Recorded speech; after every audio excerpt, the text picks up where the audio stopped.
We've now had the first successful pig kidney transplanted into a living person, and this could be a game changer. 17 people die each day while waiting for a transplant. We've knocked out 69 different genes to make it possible for the pig kidney to be compatible with the human. Welcome back. Tonight, medical experts are keeping a close watch on a man who received a pig kidney transplant. It's the first successful surgery of its kind. Surgeons performed the groundbreaking procedure at Massachusetts General Hospital on March 16th. The patient is a 62-year-old man with end-stage kidney failure. Doctors say the newly transplanted kidney appears to be functioning normally and his condition is improving. In fact, the patient is reportedly up and walking around the hospital. That is just incredible.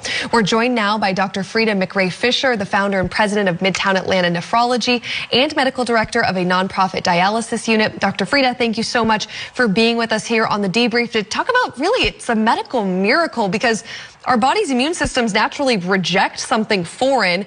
Will you just talk about how scientists have been able to modify these pig organs in a way that they can be introduced into our bodies without them being rejected? This is so exciting, and you're absolutely correct. We would normally, as humans, reject a pig, but we have these genetically modified pigs where we're able to go through, knock out certain genes of theirs that we would ordinarily reject. Also, pigs carry certain viruses, porcine, retroviruses. We were able to knock those out in the genetic code. Also, we were able to actually add some human genes to the modified pig genome to make them more compatible. So with this, we've now had the first successful pig kidney transplanted into a living person, and this could be a game changer because according to the United Network of Organ Sharing, 100,000 people are waiting to get transplants. 17 people die each day while waiting for a transplant. And most transplants that are sought are kidney transplants. So this could help to save more lives, and very importantly, it could close that health disparity gap. Absolutely, and we've seen something kind of like this, 2 successful pig heart transplants. Both patients lived for several weeks after the operation, but then sadly passed away. Will you talk about how likely it is that this kidney transplant patient will survive longer than those heart transplant patients? Well, we are hoping that he will survive longer just because of the advancement in our technologies. Again, we've knocked out 69 different genes to make it possible for the pig kidney to be compatible with the human. But here's the difference in heart transplants and kidney transplants. If your heart stops working, you cannot live. If your kidneys stop working, you cannot live unless you have a transplant or dialysis. So even if this kidney were to fail, which I really hope it does not, we still have the option of dialysis until we get the next transplant.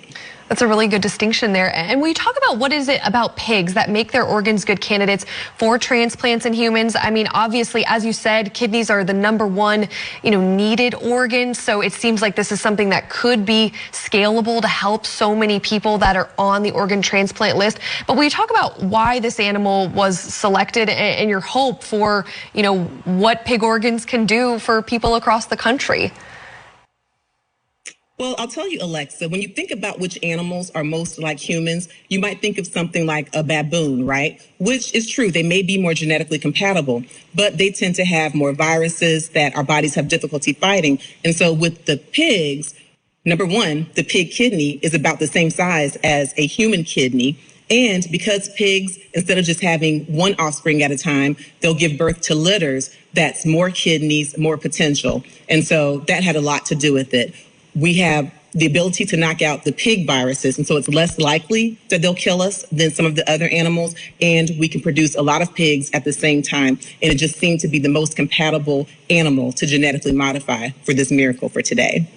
And I mean, you said the words game changer at the beginning of this.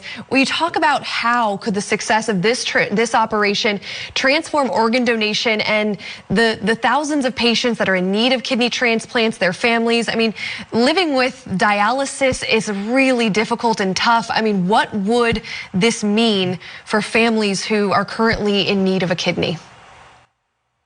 Well, I tell you, as a nephrologist, that means I am a kidney specialist. So over the years, I've watched so many of my own patients die while waiting for transplants. The person who received this pig kidney is a 62-year-old man who had diabetes, which is the number one cause of kidney failure, and he has hypertension, which is the number two cause of kidney failure. And so many patients have this. And for dialysis, they have to get up and at least 3 times a week, go into a center, dialyze for about 4 hours. Oftentimes they're tired, it's expensive, there are a lot of medications, it's emotionally draining. And it's expensive, in our healthcare system. And so dialysis really is a tough pill to swallow.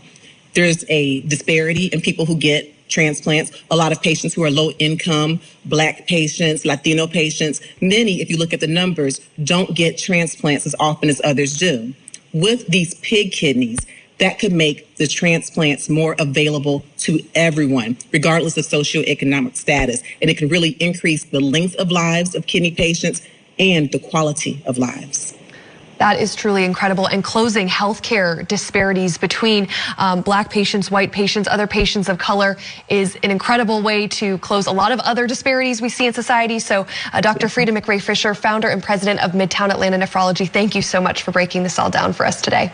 It's my pleasure.